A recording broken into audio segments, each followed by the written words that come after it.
It's called the Big Empty, an immense high desert that stretches across 11 western states. It's a sagebrush wilderness, so vast it resembles an ocean. It's a land of travelers who find refuge in winter and a rich green nursery in spring. But one creature relies on the sage for everything: for food, for shelter, and a grand setting for the performance of a lifetime: the greater sage grouse. Grouse seek clearings where they compete for attention, and they get it. And suddenly, from underground burrows and rocky outcrops along the highways of the constant wind, the sage is a sea of possibility, an open range, big and wild and anything but empty.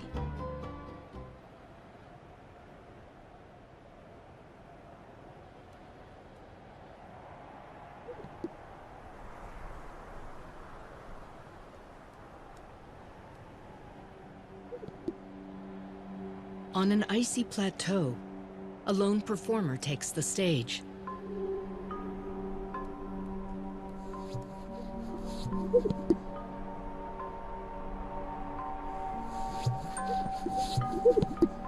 In a deep freeze with 40-mile-an-hour winds, he begins his ancient display.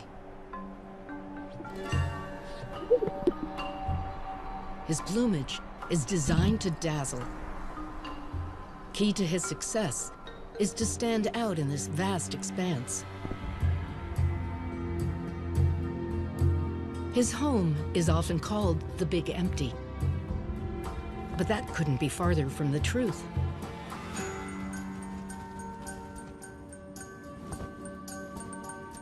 Those who look closely will discover a landscape full of life. On this stage, the struggle for survival has played out for millions of years. But change is on the horizon, splintering what remains of the wilderness, forcing those who call this home to face an uncertain future.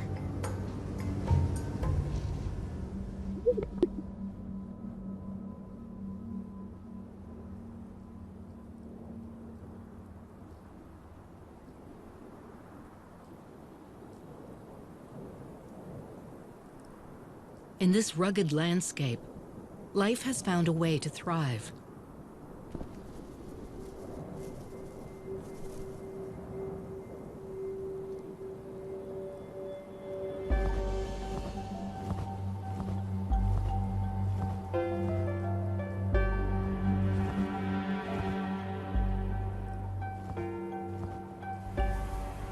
Winter is over, but a final blizzard forces itself onto the first days of spring.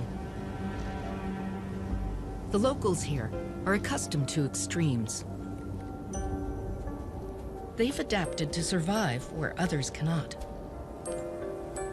One in particular, the greater sage grouse, is found nowhere else. Despite the late snow, the lone performer begins his spring ritual. Instinct tells him it's time. His story actually began 3 years ago with his father on a nearby stage. He's not alone. Males from across the range are arriving to spar for female attention.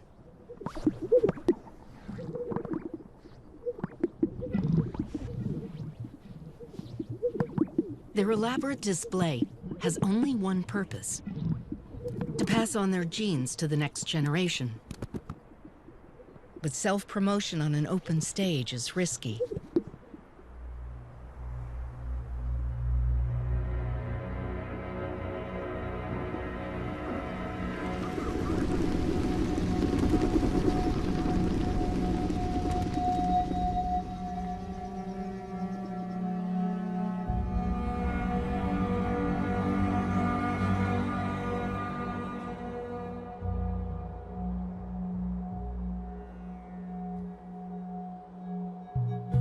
This is the heart of the West. And an ecosystem that once stretched 500,000 square miles across North America. Today, only half of that remains. At altitudes above 3,000 feet, it's considered high desert, a place of scarce water. 60% of it comes from snow, and most of that is carried to outlying rivers. As the days lengthen, temperatures rise, and a transformation takes place.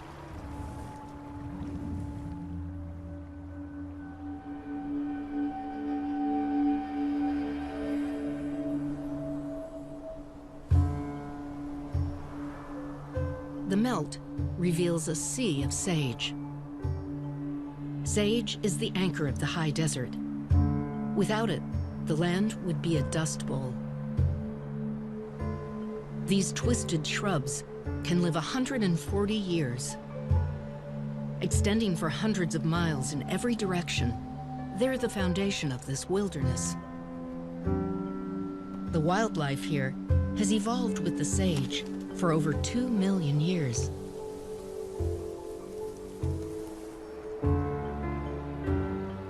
With a new chick to feed, the golden eagles constantly look out for prey. In open country, these powerful raptors can hunt almost anything, allowing them to raise families across much of the northern hemisphere. Since the first European settlers moved westward, this land has been traversed and cursed by travelers.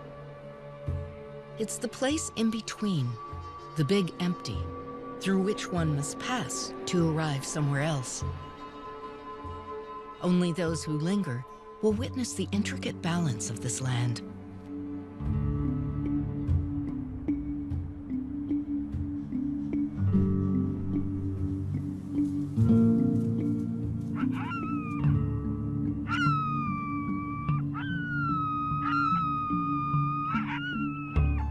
The Sagebrush Steppe is a geological masterpiece. These basins were shaped and lifted by the same forces that built the surrounding mountains. Today, ridges protrude like islands. The rocks, carved by eons of erosion, provide a perfect nesting perch. It will be months before the chick can fly. For now, she watches the world from up high.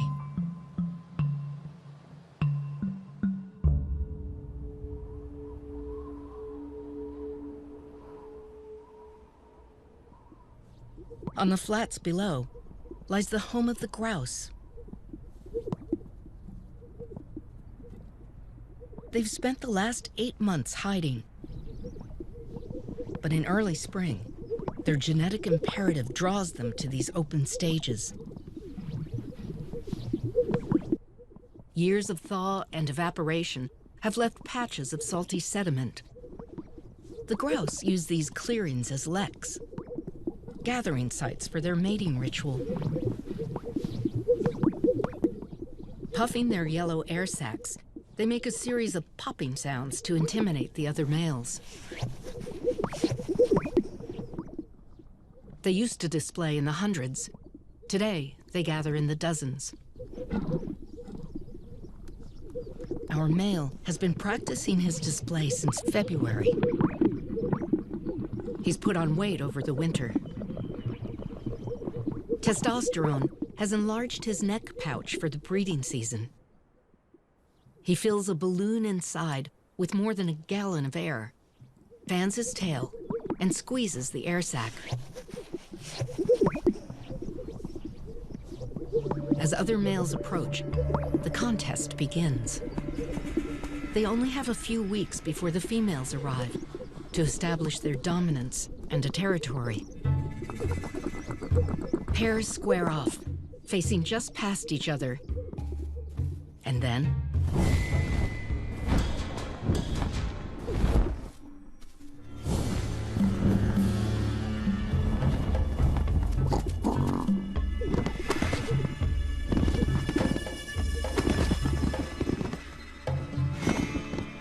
Fights are ferocious and frequent. Males battle dozens of times a day. Serious injuries are rare. Mostly, it's a battle to exhaustion.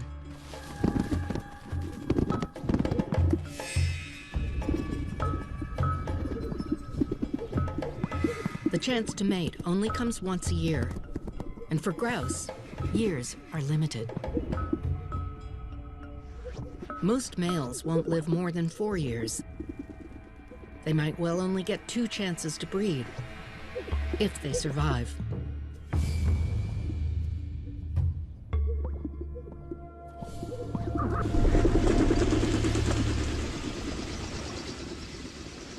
They'll be back at daybreak.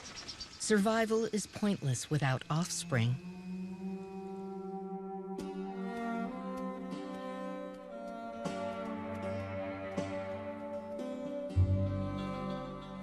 Sage has sustained pronghorn and mule deer through the winter.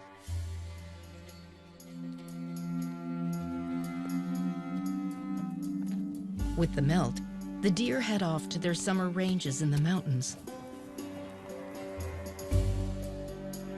Pronghorn migrate within the sage.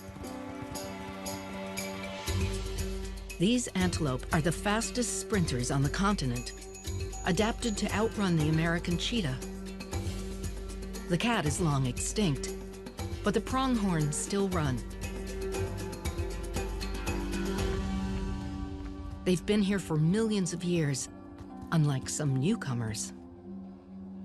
We're actually latecomers in terms of evolution, and many of us have failed to last in this exposed environment.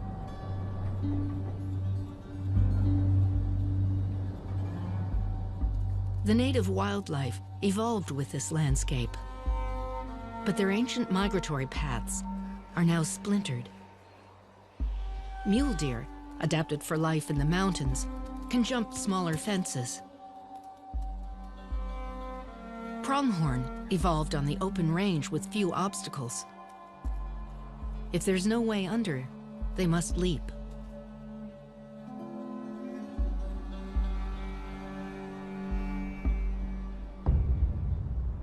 Eagles have few boundaries.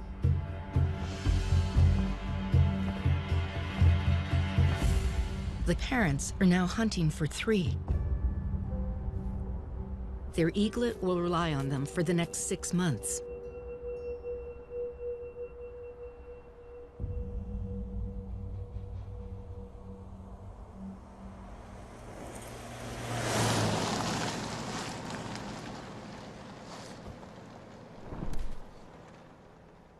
Roads turn the mule deer migration into a windfall for eagles.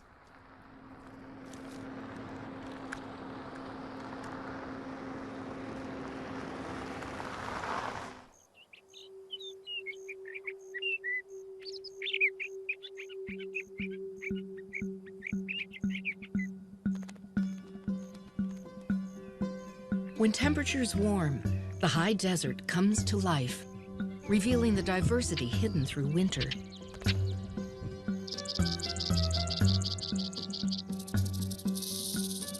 Hibernators surface from below. Prairie dog families excavate new tunnels, preparing for their pups.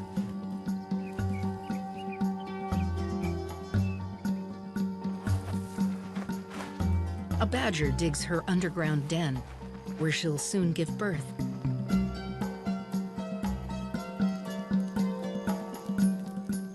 Short-horned lizards emerge with the ants.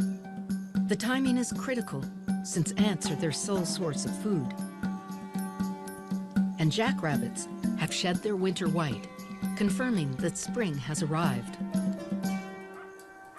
The Sage Sea is filling with new life, and everyone is hungry.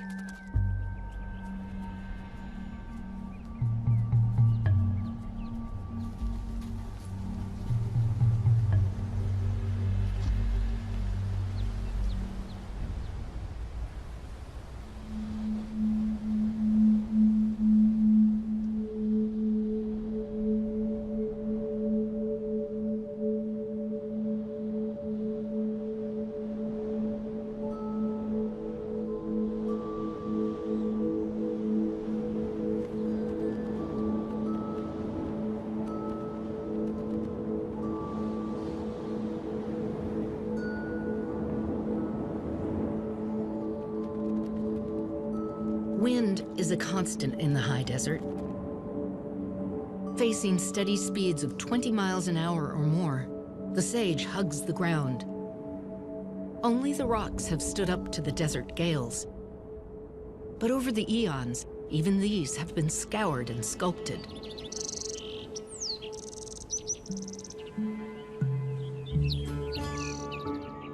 Each year, migratory birds fly hundreds, even thousands of miles to raise their young here. They synchronize their arrival with the emergence of insects. Some return to the exact same spot year after year, finding their small crevice once again in this vast expanse. For cavity nesting birds, rocks are the trees of the desert. Bluebirds use holes like these in place of hollowed trunks. Despite their brilliant blues, females pick their mates, mostly for the quality of his shelter. The tiny American kestrel is the only falcon in North America that uses cavities. With their ultraviolet vision, they track rodents by following their urine trails. Rock wrens nest between stones on the ground. They're highly adapted to life in the desert. Like many other desert dwellers, they get all their water from the insects they eat.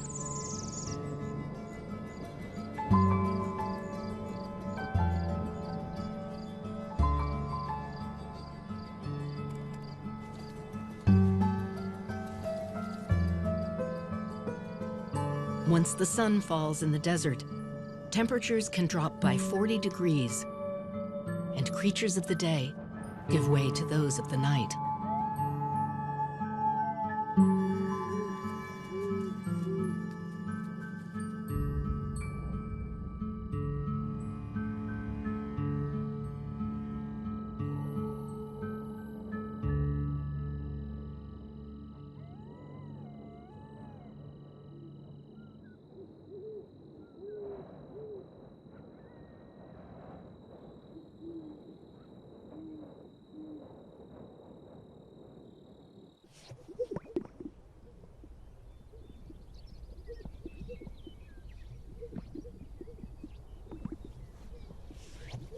At daybreak, our male is already at the lek.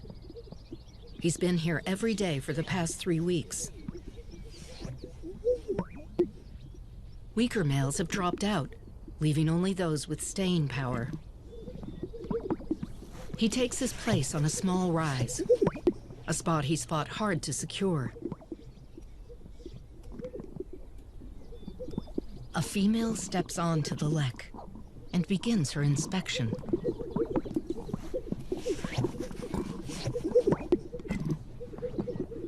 The males inflate, tails spread. But beyond displaying, they're powerless. It's the female who holds the cards. To a spectator, males might all look alike, but the females can clearly distinguish. Just what they're searching for is not altogether clear. Is choice based on looks or sound, stamina and strength? Despite decades of study, the jury's still out. We do know that successful males display precisely and repeatedly, taking their cues from the females. They know not to be too aggressive and to mount only when invited.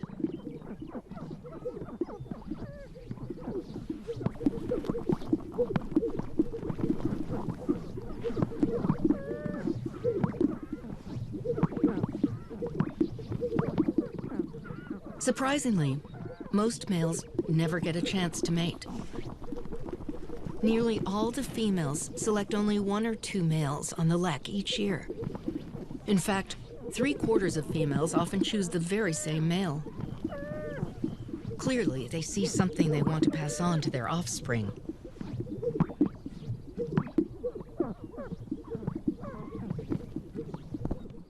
A female stands beside our male, sizing him up.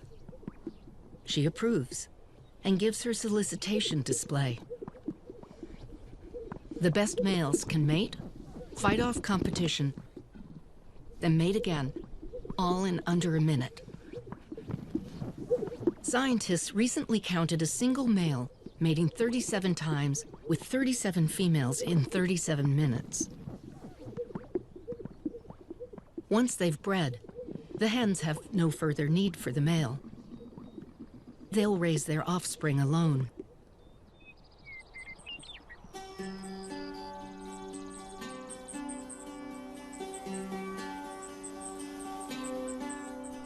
Fanning out across the landscape, the females head away from the lek. Too many predators are drawn to these open stages. To find a safe spot for her eggs, a hen might travel as far as 10 miles. It's easy to assume there's plenty of open space for grouse. But here in the desert, resources are scarce and far apart. Grouse need to track down food, water, and shelter, which could be 30 miles in any direction. This first-time mother has much to consider as she searches. She needs to build her nest away from rocks or fences where raptors can perch. And she needs cover, a place well hidden by sage, and grass. Grass also acts like a sponge, holding water for the smaller plants and insects that her chicks will eat. Here on the range, grass is in high demand. For millions of years, bison fed on these grasses. Today, livestock graze.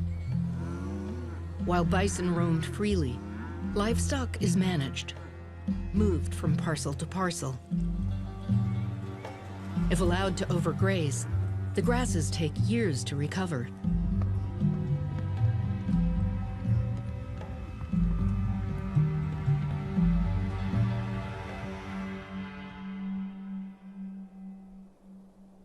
Settled on her nest, the hen is nearly impossible to spot. She's built her nest in a shallow depression beneath the sage, lining it with grass and leaves and dozens of her own feathers. Now she and her eggs must wait.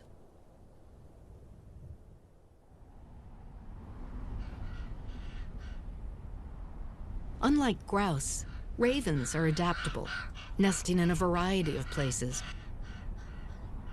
They typically build on rock ledges and in trees, but they also take advantage of man-made perches, like windmills and storage tanks. They can eat almost anything, including human garbage. Their ability to conform gives them an edge in this changing landscape.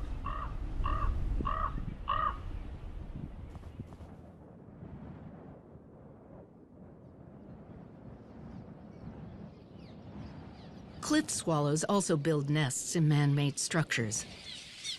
But here, they nest in sandstone cliffs. They've just arrived from South America, returning to the same spot as last year. They're hard at work on their hanging village. Males and females work together, mating during the process. They swoop down to the river and fill their mouths with mud, then return to their nest. With a quivering, they add another brick. A new home requires over 1,400 trips to the mud.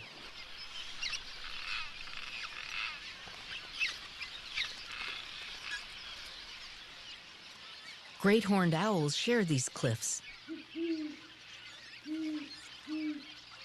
Like golden eagles, they breed in winter because it takes months to raise such large offspring.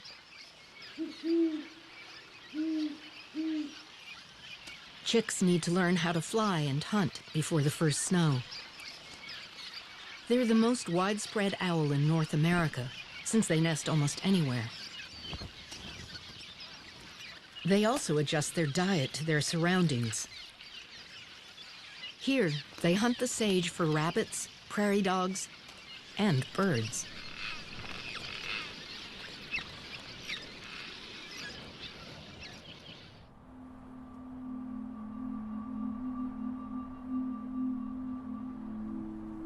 Ravens also feed their young a wide variety of prey. After discovering another bird's nest, the male delivers a meal of eggs. Down in the sage, the scene reveals the source of the feast. Our hen has lost her clutch.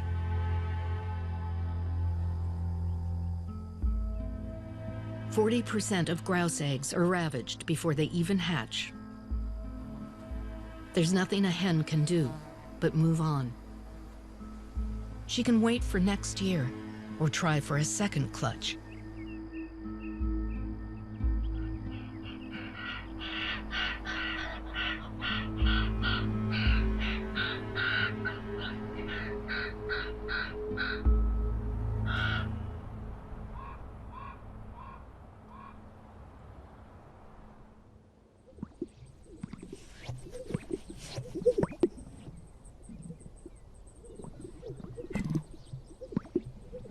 On the lek, males are still displaying. They return every day, hoping for females who've lost their nests. Our hen has returned, but there's little time. Her second clutch will need to hatch while there's still plenty of food for her chicks. She sifts through the males, searching for the very same male she chose before, and finds him. In a world where passing on his genes means everything, this male has succeeded.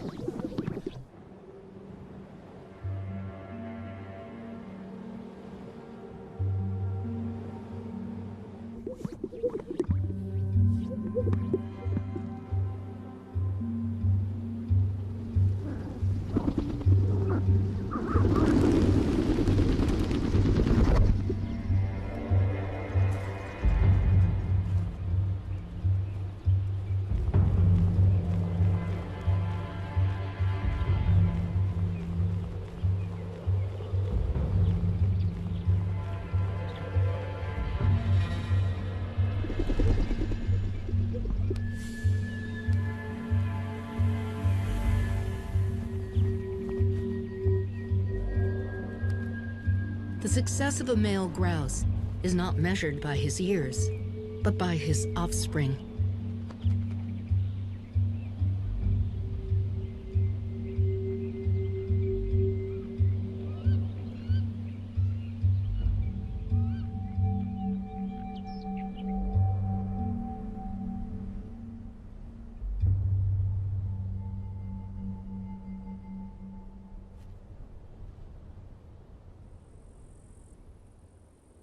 Our hen is on the search again, but this time there's even more urgency. For second clutches, nature makes up for lost time by shortening the gestation. She'll start laying in just a few days. She scans the landscape. To the untrained eye, it's an ocean of gray-green. But to her, there's nuance in the sage. Subtle distinctions in the grasses between the brush. The next generation depends on her judgment. She's found an area with thicker cover. She chooses a spot and settles in for the wait. If she's chosen well, she'll hide here for up to a month.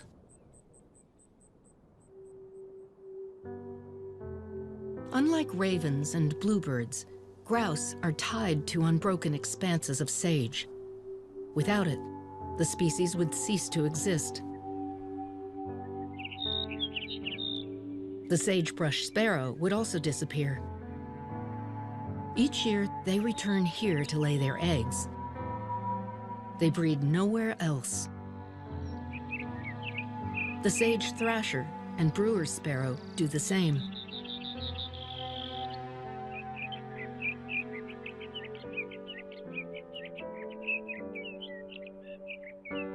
Though their songs are beautiful, their feathers are drab to blend into this landscape. Without the sage and the nursery it provides, these species would be lost.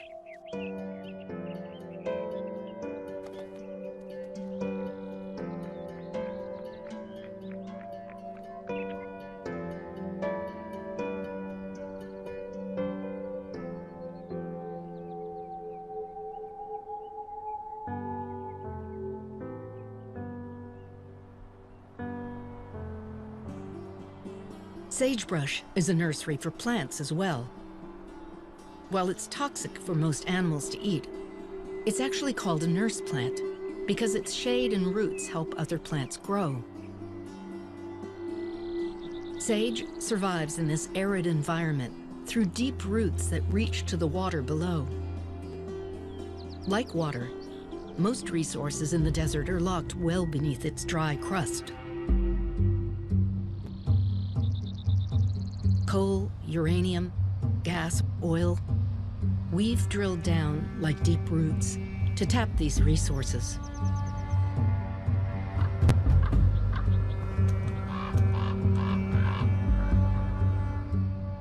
With our ever-increasing demand for energy, extraction has intensified in the high desert. As wells, pipelines, and holding tanks proliferate, the Sage Sea is becoming more and more fragmented.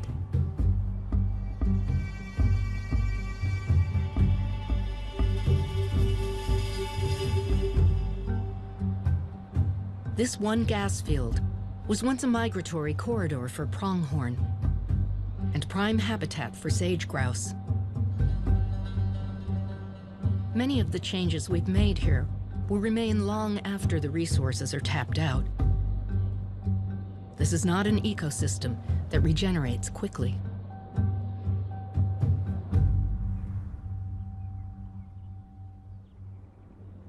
The hen has laid 8 eggs, a full clutch. For the next month, she'll rarely leave the nest.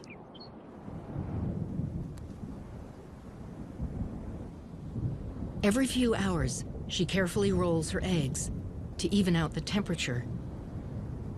It also prevents the chicks from sticking to their shells.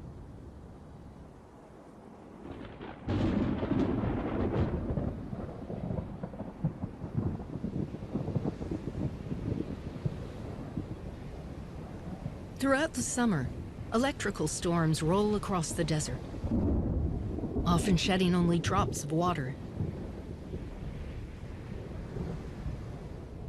The storms bring more bluster and spark than rain. Native plants have adapted to these electrical storms. But while sage is fire-resistant, highly flammable cheatgrass has invaded the desert, bringing a new threat. Wildfires driven by fierce winds burn thousands of square miles of sage each year.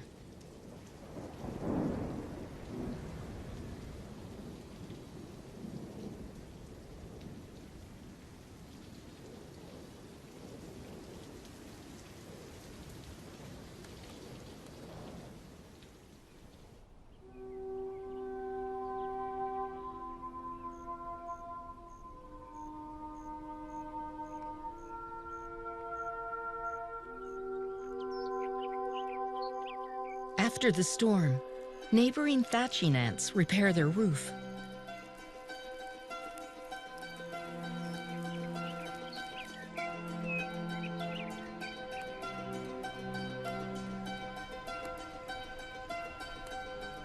It's a happy fluke when meals deliver themselves.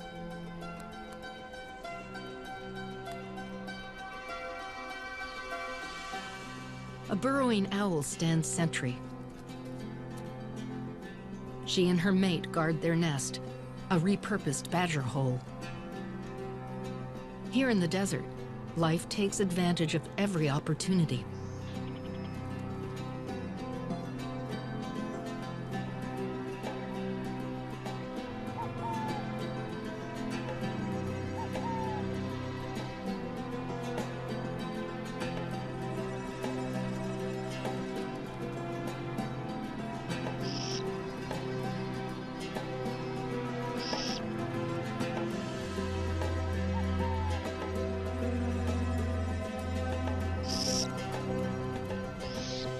Weighing only 5 ounces, they're tiny for owls. Great horned owls are 15 times their size. This couple has 9 chicks to raise. They're excellent hunters, specializing in small rodents and insects. With this many mouths to feed, the parents hunt both day and night.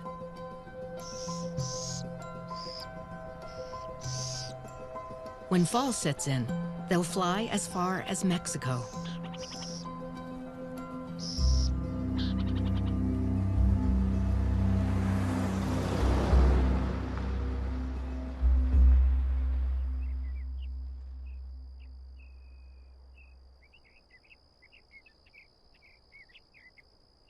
It's been 24 days. At last, there's a sign of life from below. The first chick peers out and snatches his first meal. Less than an hour old, he's already able to feed.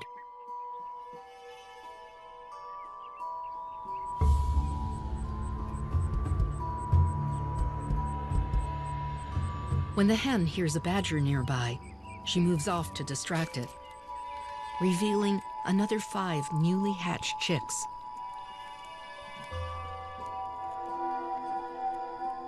They're at their most vulnerable now, still wet from the eggs.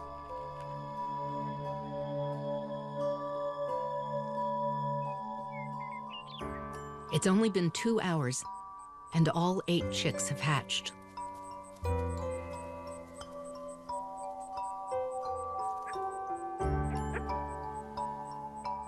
The moment they can walk, they have to feed. They can't digest sage yet, so for the next few months, they'll eat other plants and insects. For their safety, as soon as they're dry, the hen leaves them away from the nest, for good.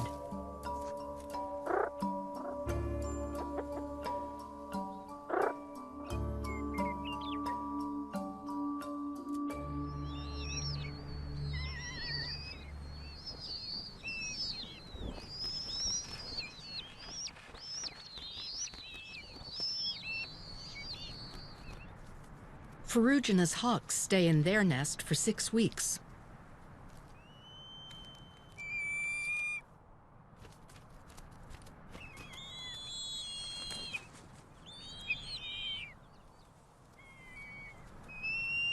Their parents harvest a steady stream of prairie dogs and ground squirrels from the abundance around them.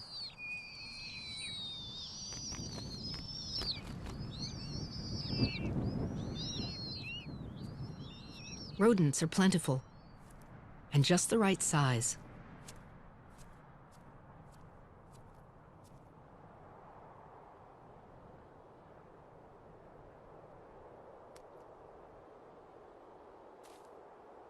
Now 6 weeks old, the eaglet needs much larger meals. Cottontail and jackrabbits are staples. So are grouse.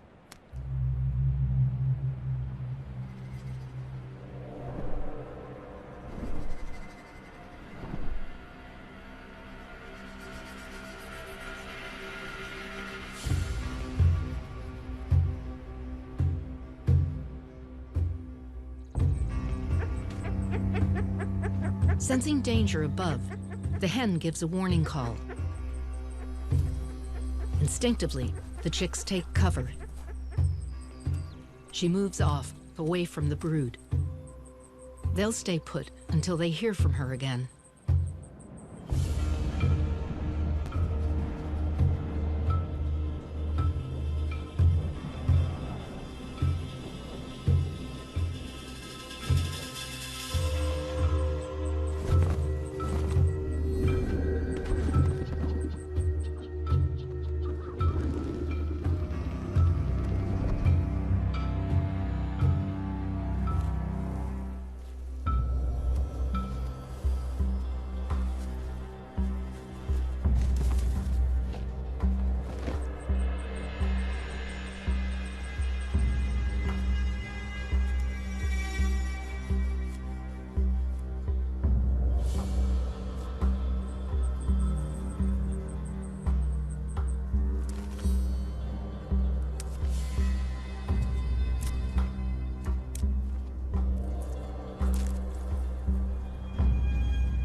When the danger's past, a contact call brings the family back together.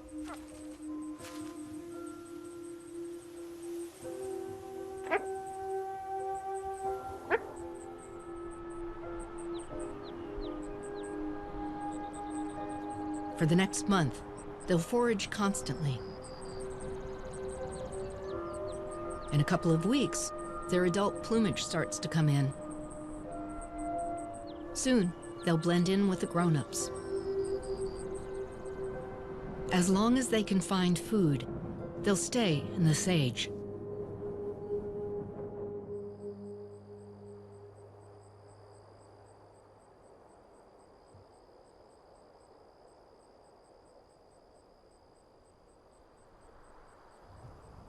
As the summer heat dries the steppe, water is at its scarcest.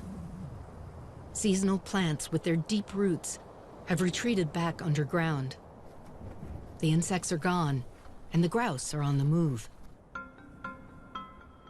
They have to follow the green in search of food and water.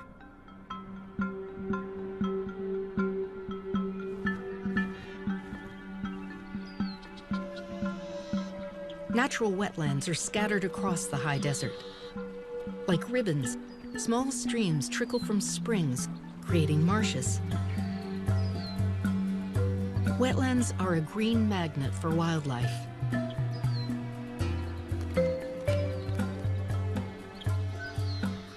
These oases host an entirely different cast of characters than the sagebrush. These sandhill cranes hatched at the very same time as the grouse chicks. While grouse couple for only seconds, these parents mate for life. They might spend as many as 20 years together, migrating to and from Mexico. This northern harrier has 3 mates on 3 different nests, somewhere down in the reeds, and each has chicks to feed. He's been scanning the sage for prey, but now he has his eye on the blackbirds.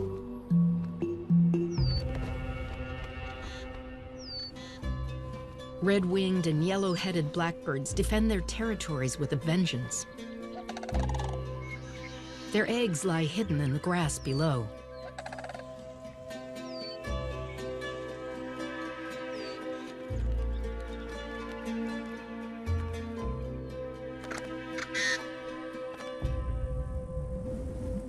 The steppe, now parched, is a hostile place for young grouse. Over the last 6 weeks, the hen has lost 3 of her chicks. They've traveled miles from their nest. What's left of the family has joined up with other grouse on their migration to water.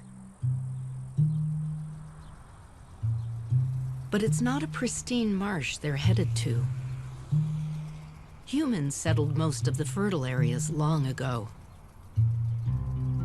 For more than a century, we've battled sagebrush, removing it so we could harness the land. Farms and ranches have transformed most of the wild wetlands. But native wildlife still need the moisture, and many manage to coexist. Grouse are safest hidden in the sage. On ranches and farms, short grass means less cover. But the grouse adjust when the human footprint isn't too extreme.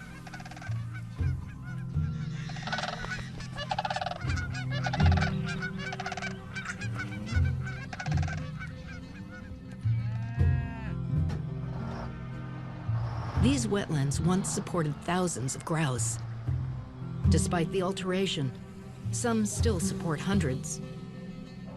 Housing developments are a different story. They leave little for wildlife. Parts of the high desert have become some of the fastest growing areas in the United States. Wide open habitat is quickly being portioned off, transforming the big empty.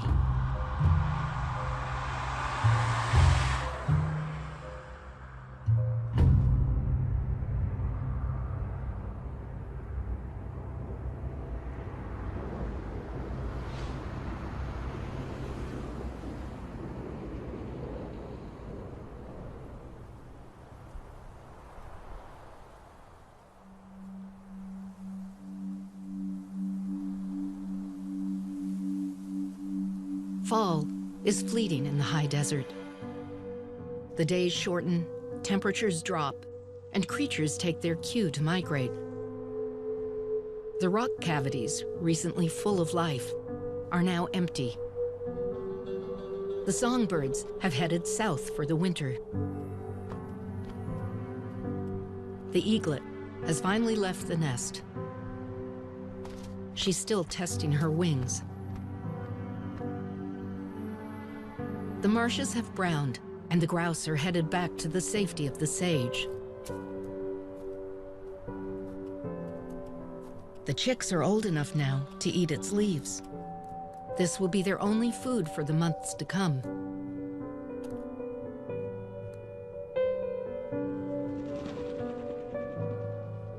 As autumn settles on the range, winter has already arrived in the mountains. The mule deer have been here since spring. It's here that they gave birth, but food is scarce now. They begin their descent, leading their young. Born in the mountains, this is their first migration. The adults will teach them to navigate rivers and fences.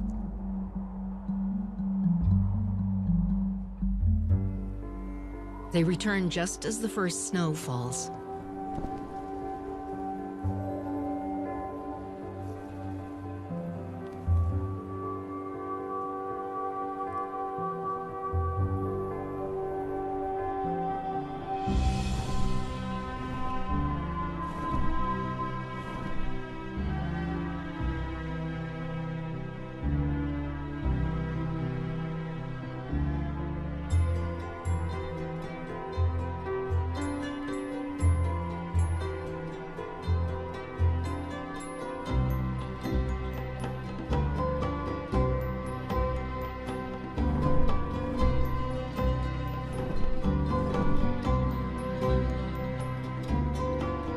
As harsh as winter is on the plains, it's milder here than in the mountains.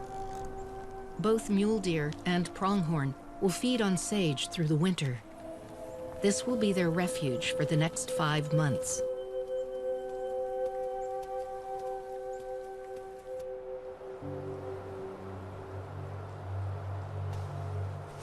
Half of the grouse born this year didn't make it through the fall. 3 of our hen's chicks survived. While winter looks brutal, it's a time of plenty for the grouse. They'll shelter in the sage and grow stronger on their diet of leaves and snow. In this way, the seasons pass, just as they have for hundreds of thousands of generations.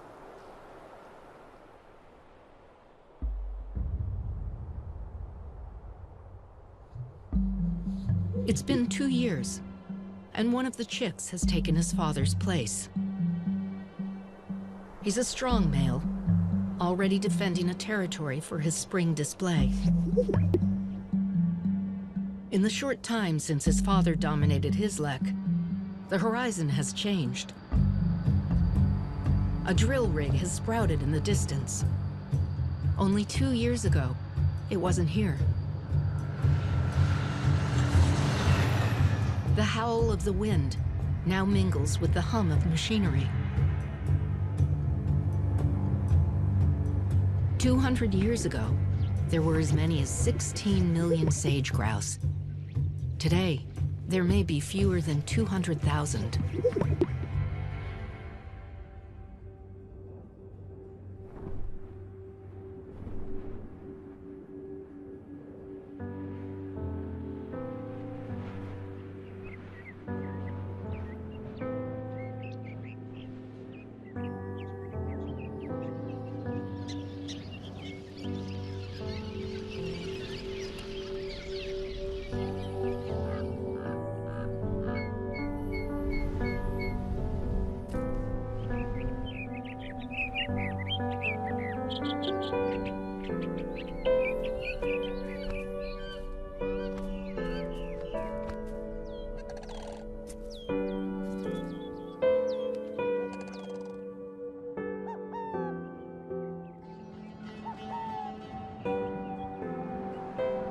This land, which might at first appear empty, is far from just a place in between. It's a 140-year-old sagebrush and a constant wind that carries its scent. It's the clatter of antlers and the beating of wings as migratory birds come and go. It's a soaring raptor and a rare performer that takes a chance each year on the open range. An ancient stage where evolution has slowly shaped the lives of those who live here.